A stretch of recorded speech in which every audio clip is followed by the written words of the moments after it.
Hello বন্ধুরা, কেমন আছো তোমরা? তো চলো আজকে তোমাদেরকে দেখাই আমাদের গাছের লাউ। তো আসলে এই গাছটা না বিনা যত্নেই বেড়ে উঠেছে। আমরা ভাবিও নি যে গাছটাতে সত্যি ফল হবে। তো হঠাৎ করে পাশের বাড়ির এক কাকিমা বললো যে তোমাদের ছাদে লাউ হয়েছে দুটো। তো আমরা তো জানতেই পারিনি। তো তাড়াতাড়ি গিয়ে আমরা পেরে নিলাম, কারণ এত হনুমানের উৎপাত, এই দুটো লাউ চোখে পড়লেই নিয়ে চলে যাবে। তো তাই আমরা গিয়ে পেরে নিলাম। আর সত্যি জানো, এতটা ফ্রেশ, মানে কোনো সারও প্রয়োগ করিনি, আমরা কিচ্ছু প্রয়োগ করিনি। হট করে গাছটা কোথা থেকে যে হয়ে গেল বুঝতেও পারিনি।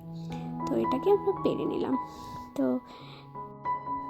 তো নিজেদের গাছের এরকম সবজি খেতে কাদের না ভালো লাগে বলো?